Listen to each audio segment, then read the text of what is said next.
Total duration fixed है। जैसे first semester के बच्चों का इंटरनल असेसमेंट हम 27 से शुरू कर रहे हैं और 10 को ख़त्म करेंगे, 10 दिसंबर को। तो 27 नवंबर से 10 दिसंबर तक बच्चे का जब मन करे बच्चा इंटरनल असेसमेंट ऑप्ट कर सकता है। बच्चे का जब मन करेगा वो स्टार्ट करेगा, तभी उसका टाइम शुरू होगा। मतलब ये कि अगर एक बार स्टार्ट कर दिया हाँ तो टाइमर शुरू हो जाएगा, फिर वो 45 मिनट में या जो भी उसका टाइम होगा उसके सब्जेक्ट के हिसाब से वो टाइम तक चलेगा और उसके बाद खत्म हो जाएगा। लेकिन कोई डेट एंड टाइम फिक्स नहीं है। बच्चे का रात को 12 बजे भी मन करता है अगर इंटरनल असेसमेंट देने का, तो बच्चा वो ऑप्ट अपने हिसाब से दे सकता है। ये एक बड़ा परिवर्तन, ये एक फ्लेक्सिबिलिटी दी है। 15 दिन में बच्चे को सारे पेपर देने, वो बच्चा अपने हिसाब से दे सकता है।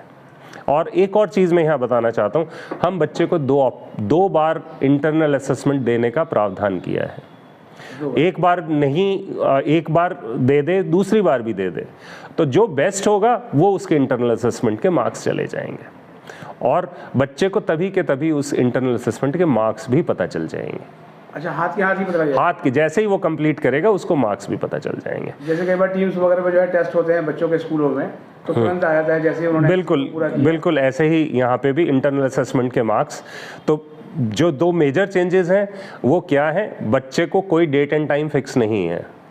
बच्चे को जितने भी सब्जेक्ट में इंटरनल असेसमेंट देना है उसकी एक डेट फर्स्ट सेमेस्टर के लिए हमने कहा 27 से शुरू हो रही है और 10 दिसंबर को ख़त्म होगी। 27 नवंबर से 10 दिसंबर के बीच में बच्चा कभी भी कोई भी इंटरनल असेसमेंट ऑप्ट कर सकता है, मतलब अपनी सुविधा अनुसार कभी भी वो चुन ले। हाँ, कोई डेट एंड टाइम फिक्स नहीं है। और लगभग सर ये जो ड्यूरेशन है वो कितना, 45 मिनट का होगा? ज़्यादातर सब्जेक्ट में 45 मिनट का है, कहीं डिफरेंट भी हो सकता है, वो इतना मुझे अभी याद नहीं होगा हर सब्जेक्ट के हिसाब से, बट इन जनरल 45 मिनट्स में उसको 35 क्वेश्चन करने हैं इन जनरल, करने हैं उसको कोर पेपर्स में। हाँ। वो जैसे ही 45 मिनट्स पूरे होंगे वो अपने आप सिस्टम जो है बंद हो जाएगा, इसीलिए चाहे आपके सारे क्वेश्चन हो पाए या नहीं हो पाए। और ये सर जो जैसे बच्चा मान लीजिए क्वेश्चन अटेम्प्ट कर रहा है और उसमें उसको लगता है कि पहले ये क्वेश्चन कर लूँ दूसरा क्वेश्चन, वो ऑप्शन भी अवेलेबल।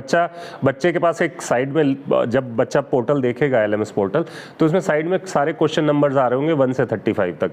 बच्चा जिस भी क्वेश्चन नंबर पे क्लिक करेगा वो क्वेश्चन नंबर उसको जो है विजिबल हो जाएगा। यानी जैसे पहले थियरी पेपर में होता था कि ये क्वेश्चन पहले करना है वो क्वेश्चन बाद में, वो ऑप्शन अवेलेबल, ये भी ऑप्शन अवेलेबल है। और सर इसमें जो है वो एक और भी चीज़ है कि कहा जा रहा है कि बार कोड नेसेसरी होगा, क्या ये सच्चाई है? नहीं, बार कोड इसमें ज़रूरत नहीं पड़ेगी। बच्चे को लॉगिन ID और पासवर्ड जो है बच्चे के पास पहुंच रहा है मेल से, SMS के थ्रू